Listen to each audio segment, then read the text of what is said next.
So I'm changing the format of my video here a little bit. Usually I'm sitting in front of my boring desk with all the books behind it.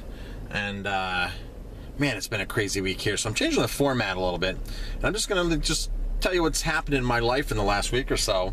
And maybe just do like a once a week video where it's just like, hey, this is me wherever. This is what's been happening. So let's get right to it. So I'm actually driving in the car right now. Actually in the car right now. Friday. So I run, if any of you know, I run a horseback riding camp. I run the kitchen in a horseback riding camp. I've been doing it for 10 years, and the owner hired me about 10 years ago to get this kitchen healthy and organic for these girls that come from all over the world. So it was Parents' Day today, and man, were there a lot of parents there. So I've just been swamped. I haven't even sat at my desk yet. I got my 6 miles in this morning, and speaking of mileage, tomorrow's run, Saturday's run, is going to be 32 miles on the Shawangunk Ridge Trail. Pretty excited about that. Yesterday's run, I did about 4 or 5 miles on the Shawangunk Ridge Trail. So tomorrow's an organized run led by Ken Posner. Ken Posner is a friend of mine who just set the record at the Badwater Double, Badwater out of California, 292-mile foot race.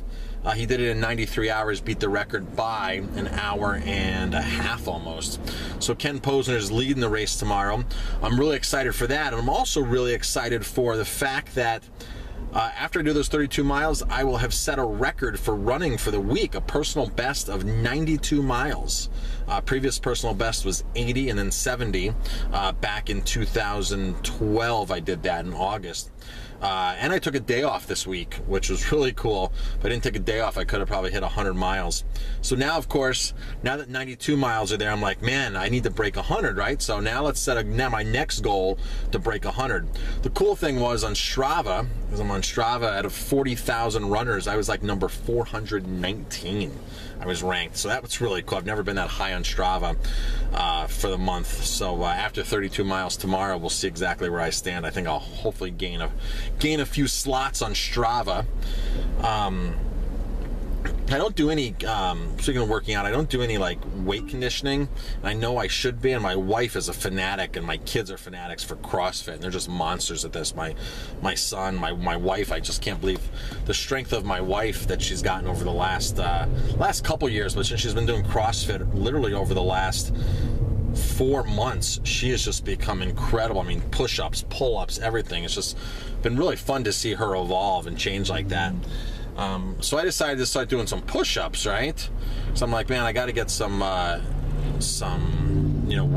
I got to get some resistance work on there. So I started doing 100 push-ups every couple days.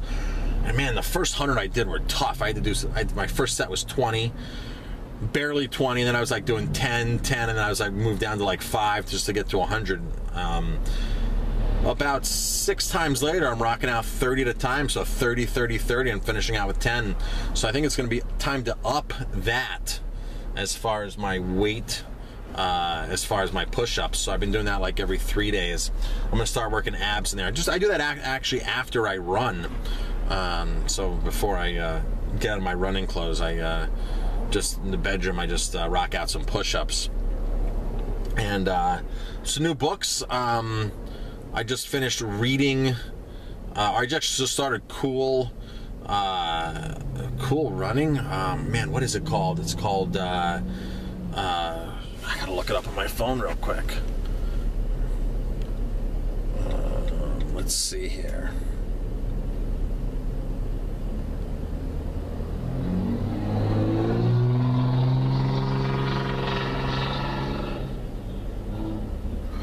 It's called Cool Impossible. Just started reading that running book. 80-10-10, read it for the 3rd or 4th time now. Picked up a lot of new things in 80-10-10 that you just forget about. Vitamin D is one of the most important things. Sunlight that Douglas Graham states in that book. So he says we need 15 minutes of sunlight a day, right, for the vitamin D. And he says a half an hour would be awesome, but you got to get out there. You got to get some bare skin on the sun, 15 minutes a day. And he goes, we did not evolve to be indoor creatures. We're outdoor creatures, so get out there and get some sun on. So that's in that's in like his second to last chapter when he goes, and you need to do 80-10-10 successfully, you must be doing the following. And the interesting thing was, he wants to see you active. If you're not active, you're not doing his version of 80-10-10 successfully. So active, he wants you to burn like 800, 1,000 calories a day, you know, doing an exercise or something, getting out there and getting moving. And he really correlates that true health comes from being active and being fit. You just can't be lean. You just can't, you know, you just can't have like good physique. You just can't feel good. You just can't have good blood results. Being healthy is being active and being fit, and he really stresses that in the book. So 80-10-10, Douglas Graham. If you hadn't picked that book up, check it out. Douglas Graham, 80-10-10 Diet. It's about carbing up. I'm a firm believer of carbing up on fruit, especially. I eat a ton of fruit. I've been buying a lot of cantaloupes lately, and man, they're so good, these organic cantaloupes. And I've probably been eating 2 to 3 a day. I just got involved in some organic honeydew melons. So besides the 2 or 3 cantaloupes, I did 2 pounds of cherries yesterday. These awesome cherries, these sour French cherries, 2 pounds I did. Probably did 12 or 15 bananas yesterday. I lost count. The one thing Douglas Graham does not like you doing is dried fruit, and I love dried fruit. That's my big downfall.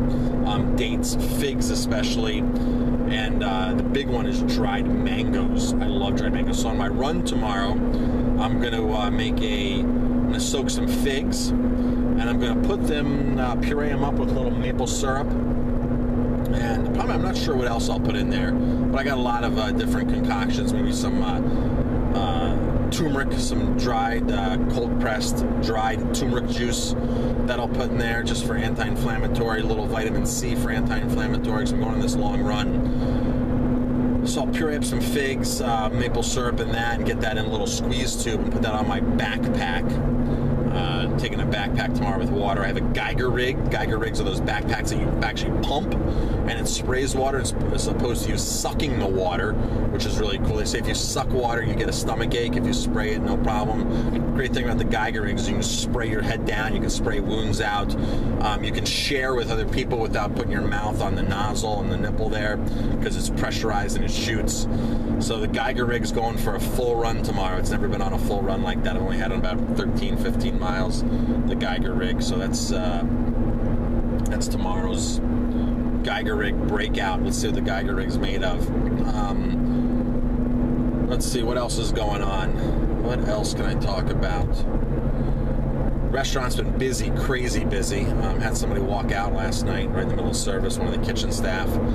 She was kind of flaky, and I kind of knew that it wasn't going to work out, and we kind of tried to save the situation by sitting down and talking, which we sit down with all of our staff and talk to our staff very frequently, like once a month, just to make sure everything's going right. You know, once something happens to somebody and they program their mind and they go downhill, it's all over from there. And I kind of knew that it was all over, but we sat down with her, we talked to her, we tried to figure things out and rationalize with her. There was just no rationalizing, so I kind of knew that it was going to happen, except it happened the very next day. She just walked out right in the middle of service, just left her pizzas in the oven, left stuff right in the oven, and just like left, and people were like, where is she?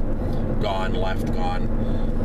So that always presents a challenge in the restaurant industry. If you want to check out how we manage our staff and other tidbits about restaurant and business management, check out my 50mistakes.com blog. 50mistakes.com. Really cool. I have about 70-80 videos up there, all cyber coaching videos for businesses, restaurants specifically, but really any business can pick that up and go forward with it.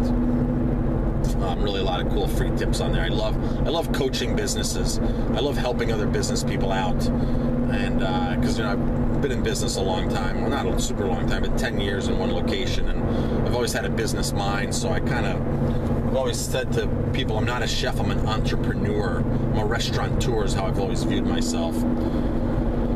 So that's about it. Tell me if you like this format on this video or not. It's just something, I'm not going to be in the car every time, but just because I was so darn busy today, I figured, let's get a video up and going. I've posted a video every single day since New Year's. Maybe I've missed 2 or 3 days, but I started out doing 5 days a week, and then I quickly went to 7 days a week of videos on YouTube. And I took my channel from 20,000 monthly views to 105,000 monthly views currently. So it's nice to be able to get a nice paycheck from Google now. I can't imagine what it's going to be like when I hit 200,000 views, because that's the next major goal. You know, I did 80,000 new and 80,000 more monthly views in 6 months, so we'll see what happens with the next 6 months. And yeah, heading back to the restaurant now. I had to go buy some power, a Mophie external battery pack. I'm gonna take that with me tomorrow on my run. You never know if my phone runs out. I do use a GPS. I do use a Garmin 910 XT, which I love. Oh, and that's something I wanted to talk about. I started monitoring my heart rate because I read Rich Roll's book, Finding Ultra, and he had a tidbit in there about less exertion, more endurance, more output. So I said, man, this makes sense. Let me strap on this heart rate monitor that I got in my Garmin 910 XT that I picked up at Roadrunner Sporting Goods out in Jersey, New Jersey. And I'm loving this heart rate monitor thing. I'm really loving it because I'm trying to keep my heart rate really down. And, you know, when it gets up, I slow my pace down. And I'm finding that that was really key to running the 92 miles or the projected 92 miles this week, was keeping my heart rate down, my exertion less, and more output. That's really cool because I'm not finding myself winded. I still did go out and do some exertion, some runs, some you know, sprints this last week, so I could actually tell my heart rate was getting up there to the max. I let it cool all the way down, reset, and then go back at it. That was really, really cool. I enjoyed doing that. That's how you get to be a faster runner. You do sprints, you do intervals, recovery and speed up, recovery, sprint, recovery, sprint, recovery, sprint. But now I'm actually seeing where I'm actually recovering at, as opposed to before, which is a guess in the dark. If you know my 50mistakes.com videos, I'm a firm believer in business of monitoring your financials, getting the heartbeat of your business, checking your food costs, checking your labor costs, checking all those things, running reports. So, you know, your heart rate monitor is like running a report. It's like figuring out what's going on, you know, how to maximize. So that was really cool. Heart rate monitor from Garmin. Love it. Love it, love it. So thanks for watching this video. I'm Chef Marcus Giuliano. I'm a chef on a mission. And tell me what you think about this new format. Hopefully I'll get this thing loaded today, Friday, because it's gonna be a busy weekend. I'll be running tomorrow for like 7, 8, 9 hours or something. Thanks for watching.